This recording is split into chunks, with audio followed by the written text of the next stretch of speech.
Cette session, distingués invités, mesdames et messieurs, sera modérée par M. le directeur général de l'Agrimet.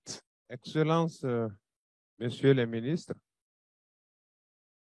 Monsieur le secrétaire exécutif du SILS, Monsieur le secrétaire général du gouvernorat de Niamey, cette session connaîtra 3 séquences. Et la première séquence portera sur la présentation des résultats des prévisions sur les principales caractéristiques de la saison des pluies 2023. Et cette séquence sera présentée par Dr Abdou Ali. Ensuite, comme nous sommes au Niger, de façon spécifique, nous allons faire la présentation des résultats nationaux du Niger. Et cette présentation sera faite par M. Ousmane Bawa. Et la troisième séquence verra en fait la lecture des avis, conseils, recommandations. Et cette séquence sera lue par le Dr Alassane Agali. Donc, Dr Abdou Ali. Oh, oui, ok. D'accord. Bonjour tout le monde, Excellences, Monsieur le ministre et toutes les autorités ici présentes.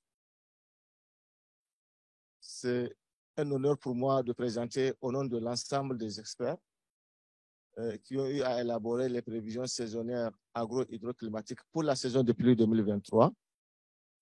Donc, je vais vous faire l'économie des principaux résultats auxquels les experts sont parvenus.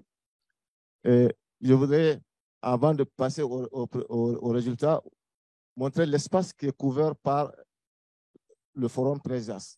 Comme vous pouvez le voir sur cette carte, nous avons 3 zones climatiques pour notre espace Afrique de l'Ouest Sahel. La première zone, c'est la zone sahélienne que vous voyez ici sur la carte. La deuxième zone, c'est la zone soudanienne. Et la troisième zone, c'est la zone du golfe de Guinée. Donc, pour couvrir ces 3 zones-là par les prévisions saisonnières agro-hydroclimatiques, nous avons 2 forums durant l'année. Le premier forum appelé PREJA-GG est destiné à fournir des informations de prévisions pour la zone du golfe de Guinée. Donc, ce forum a déjà eu lieu en février passé en République du Togo à Lomé. Ensuite, le deuxième forum, qui est le PRESAS, couvre à la fois la zone sahélienne, mais également la zone soudanienne que vous voyez ici. Et donc, c'est pour dire que ce forum d'élaboration et de diffusion des prévisions saisonnières qui se font en Afrique de l'Ouest rentre dans une dynamique globale. Et comme on peut le voir ici, en réalité, c'est que ce que nous faisons ici en Afrique de l'Ouest est également fait dans les autres régions du monde. Donc, nous sommes dans une dynamique globale et qui est coordonnée au niveau de l'OMM. Et vous voyez bien où se situent les forums PRESAS et le forum PRESA-GG au sein de l'ensemble des autres forums au niveau mondial. Voilà. Donc, je voudrais simplement rappeler que les prévisions qui sont élaborées pour la saison de pluie 2023 portent sur les paramètres ci-après. Nous avons des prévisions sur les quantités globales de précipitations qui seront attendues durant la saison de pluie. Nous avons des prévisions également sur les dates de démarrage de saison de pluie. Il y a des prévisions sur les dates de fin de saison de pluie, des prévisions sur les pauses pluviométriques ou séquences qui interviendront durant la saison de pluie. Et à la fin, nous avons des prévisions des niveaux d'écoulement dans les principaux cours d'eau de la région. Et donc, comme l'ont rappelé les différentes autorités dans les cérémonies d'ouverture, ces prévisions vont contribuer à la fois à la gestion des risques attendus durant la saison de pluie, mais également à une meilleure valorisation des opportunités. Donc, ces prévisions sont élaborées de manière consensuelle par les acteurs ci-après. Nous avons, comme cela a été rappelé, les services nationaux de météorologie et d'hydrologie de 17 pays de l'espace CEDEAO. Il y a les 6 organismes de bassin de la région, à savoir l'ABN, l'ABM, qui est l'autorité du bassin du Mono, l'ABN, l'autorité du bassin du Niger, l'autorité du bassin de la Volta, l'autorité du bassin ou bien la commission du lac Tchad, et ensuite les organismes de bassin du Sénégal et de la Gambie. Nous avons également les experts du Centre régional Agrimet et les experts du Centre africain pour les applications de la météorologie et du climat qui contribuent et qui apportent leur appui significatif à l'élaboration de ces prévisions. Et puis, nous avons aussi l'assistance des centres internationaux de prévision, comme l'IRI, qui nous apportent leur expertise dans ce processus-là.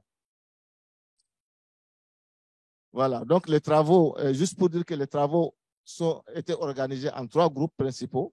Il y a un groupe qu'on appelle le groupe des climatos qui travaille essentiellement sur la prévision des précipitations. Il y a un groupe qu'on appelle le groupe des agrométéos qui travaille sur la prévision des caractéristiques agrométéorologiques, mais également un groupe des hydrologues qui ont travaillé sur la prévision des écoulements au sein des principaux bassins de la région. Donc, les prévisions qui sont présentées font la synthèse de l'ensemble des travaux de ces 3 groupes-là.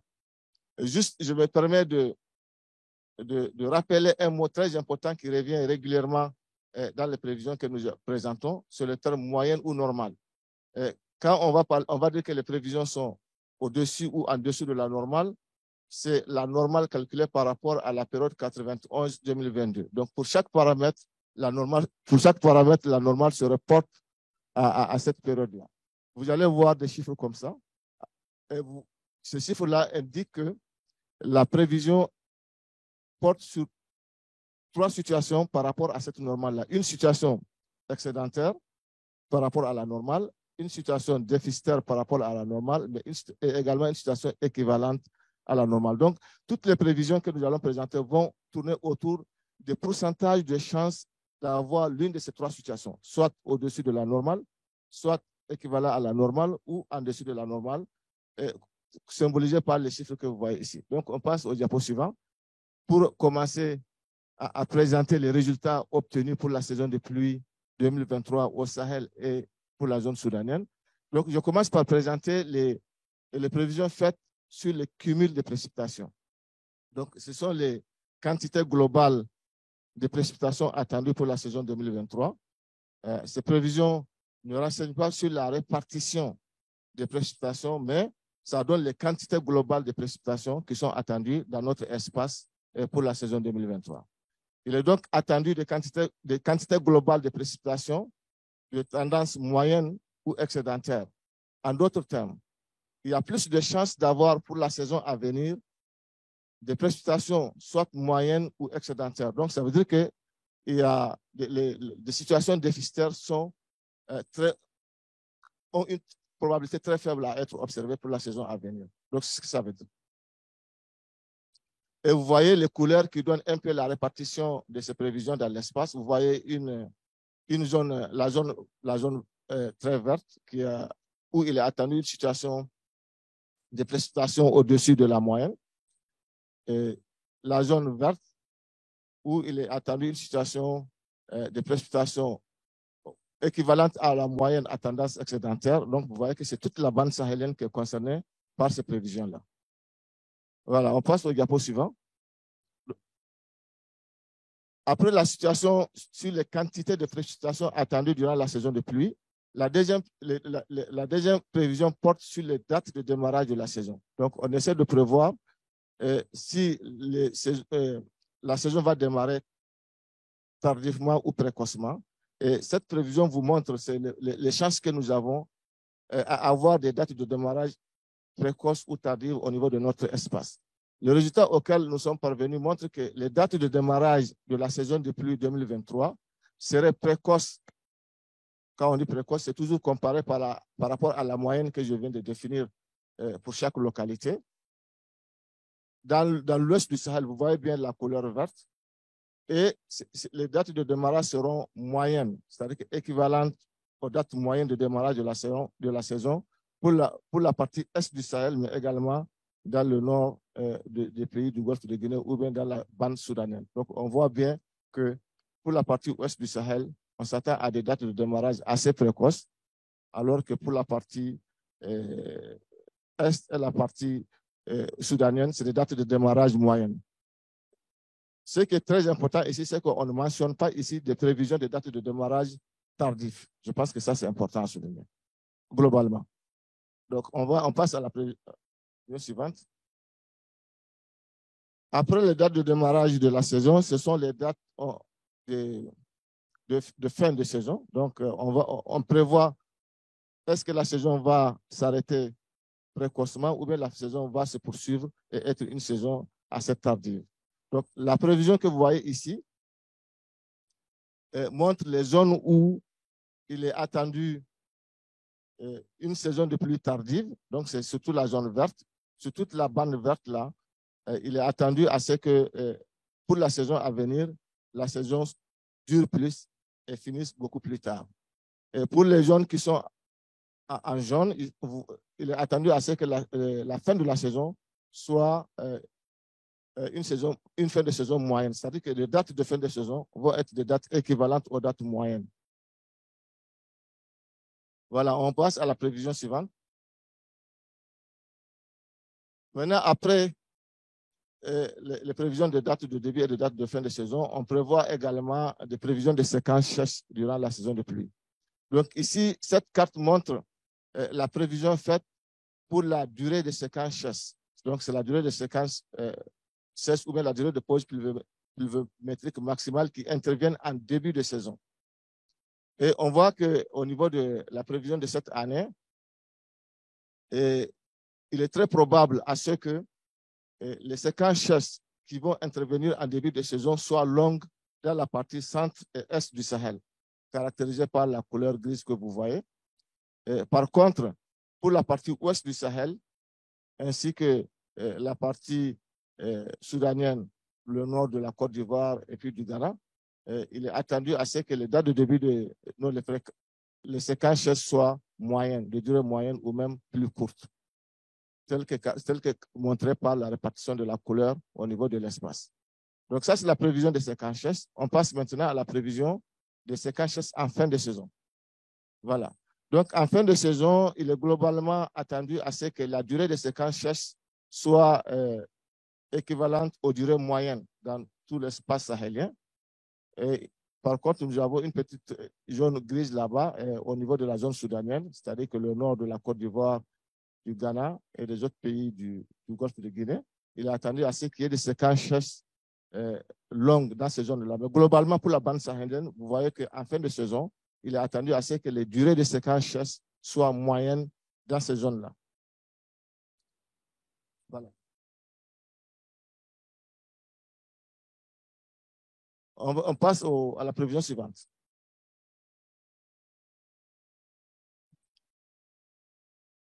Maintenant, la prévision des écoulements dans les principaux bassins fluviaux. Comme vous pouvez le voir ici, les principaux bassins, c'est vraiment tous les bassins, tous les grands bassins de la région. Hein. Ça va du bassin du Sénégal, que vous voyez là-bas, jusqu'au bassin du lac Tchad, en passant par le bassin du Niger, le bassin de la Volta, le bassin de la Gambie, le bassin de Lomé, le bassin du Mono. Donc, on a tous les grands bassins de la région qui sont là. Et vous voyez que les bassins qui ont une couleur verte sont des bassins pour lesquels il est attendu que les écoulements de cette année soient supérieurs aux écoulements moyens dans ces bassins-là.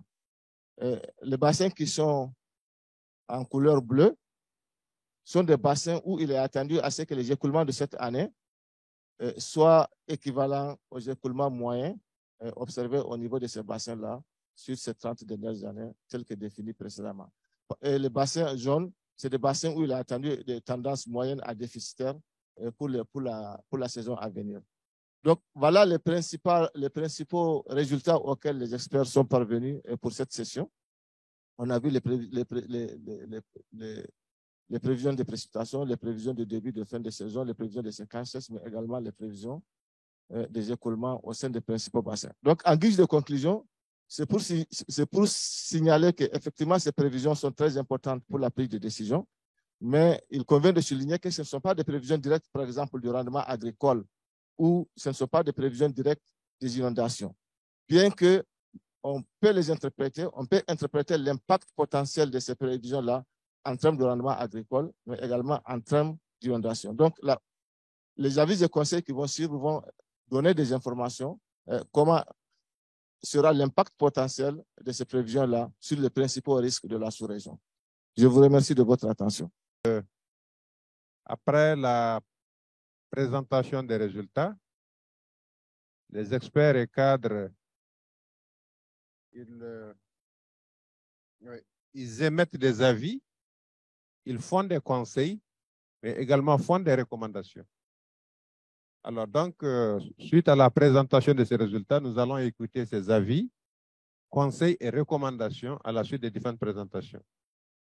Voilà. Alors pour cela, il y a Dr Agali.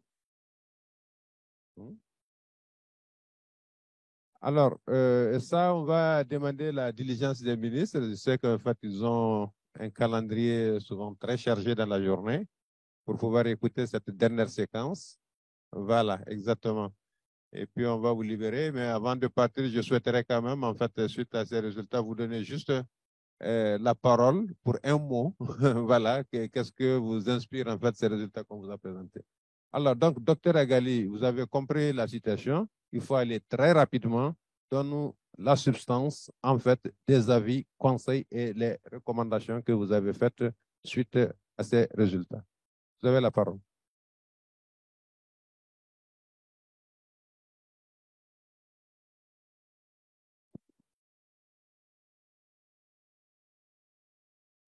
Bonjour tout le monde. Donc, suite à la présentation des prévisions saisonnières que vous avez écoutées et des implications et de leurs implications, les experts ont formulé des avis de conseil dont je vais vous donner lecture. Donc, recommandations du forum. Face au risque d'inondation, le caractère globalement pluvieux attendu, notamment dans les parties est et centre, des zones soudaniennes et sahéliennes de l'Afrique de l'Ouest et du Tchad, et les écoulements à tendance globalement excédentaire prévus dans la majorité des bassins fluviaux du Sahel présagent des risques élevés d'inondation, pouvant entraîner des pertes de récoltes, des biens matériels, des pertes en vie animale et en vie humaine dans les localités exposées.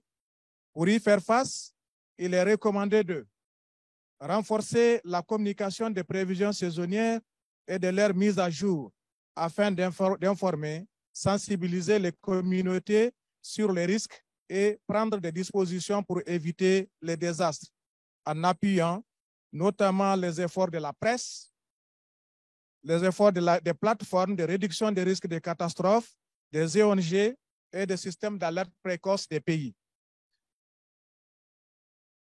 Renforcer la capacité d'intervention des agences en charge du suivi des inondations et de la réduction des risques de catastrophes et d'aide humanitaire. Déconseiller et éviter l'occupation anarchique des zones inondables, aussi bien pour les habitations que pour les cultures et les animaux. Renforcer les digues de protection et assurer la maintenance des barrages et des infrastructures routières. Curer les caniveaux pour faciliter l'évacuation des eaux des pluies, suivre de près les seuils d'alerte dans les sites à haut risque d'inondation, notamment dans les bassins de la Gambie, les bassins de la Falémé, le delta inférieur du fleuve Niger au Mali, les bassins moyens du fleuve Niger, la Komadougou-Yobé, le moyen Chari et les bassins inférieurs du Chari-Logon. Activer une forte collaboration entre les services hydrologiques et météorologiques afin de permettre la gestion anticipative des risques d'inondation et dans les zones concernées. Favoriser les cultures, des cultures adaptées à la persistance de situations d'excès d'eau dans le sol. Maintenir la garde et suivre la mise à jour des prévisions saisonnières et des prévisions de courte échéance que produisent et diffusent les services météorologiques et hydrologiques des pays.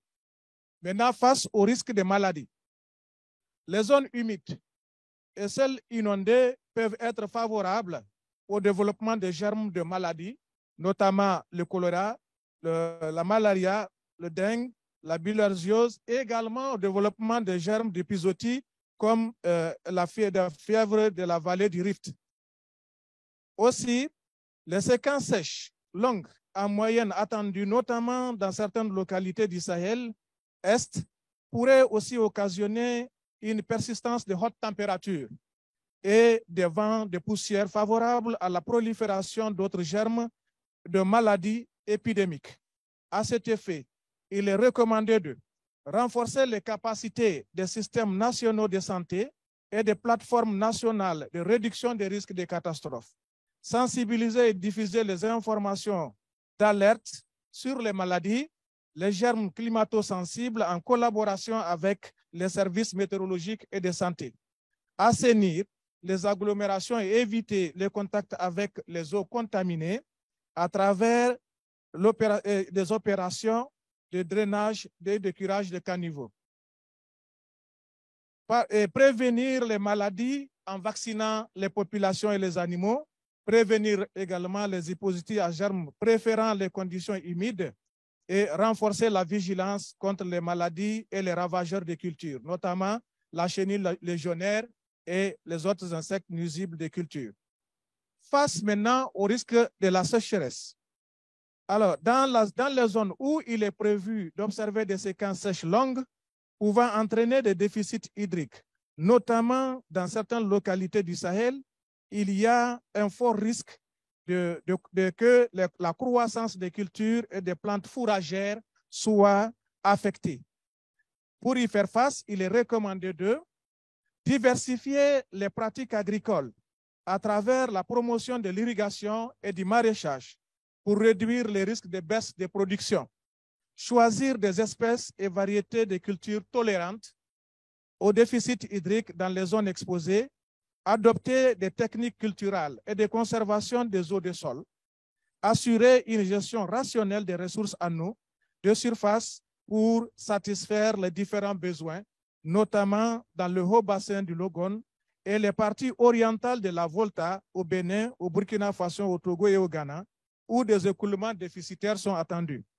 Interagir avec les techniciens des services nationaux et régionaux de météorologie et d'hydrologie et d'agriculture pour avoir des informations spécifiques et des conseils sur la conduite à tenir.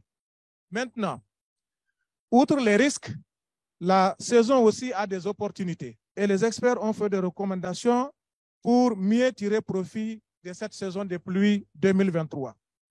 Au regard de la configuration de la saison de pluie 2023, présageant une situation globalement humide dans les parties centre et ouest et moyenne de la partie est de la zone soudanienne et sahélo-soudanienne de l'Afrique de l'Ouest et du Tchad, il est recommandé aux agriculteurs, aux éleveurs, aux gestionnaires des ressources en eau, aux projets, aux ONG et aux autorités de valoriser les situations d'écoulement moyen à excédentaire en développant des cultures irriguées, notamment dans les plaines inondables du haut bassin du fleuve Niger, donc en Gambie, en Côte d'Ivoire, au Mali, et également dans le haut bassin du Chari, dans le Niger inférieur et le sous-bassin du Bafing et du Bakoé, donc bassin au Sénégal, et également dans le bassin du Mono au Togo et au Bénin, et dans l'Ouémé au Bénin, et dans le haut bassin, donc dans la partie du bassin de la Volta, tout en évitant des risques d'inondation, bien sûr. Et il est recommandé aussi d'investir davantage dans les cultures à haut rendement, tolérantes vis-à-vis des conditions d'humidité, telles que le riz, la canne à sucre, les tubercules. Mettre en place des dispositifs de collecte et de conservation des eaux, de ruissellement, pour des usages agricoles et domestiques en saison sèche. Soutenir le déploiement des techniques climato-intelligentes d'augmentation des rendements des cultures et des fourrages face aux risques climatiques, notamment ceux liés aux excès d'eau et également ceux liés à la sécheresse. Renforcer les dispositifs d'information, d'encadrement et d'assistance agro-hydrométéorologique aux producteurs. Faciliter aux producteurs l'accès à des semences améliorées et à des intrants agricoles adaptés à leurs besoins. Sécuriser les revenus et alléger les pertes agricoles à travers la promotion et la souscription à des assurances agricoles indicielles. Alors, la mise en œuvre scrupuleuse de ces recommandations pourrait contribuer à alléger les difficultés auxquelles les populations déclarées vulnérables ou en crise font actuellement face dans la sous-région. Et il est enfin recommandé aux utilisateurs de différents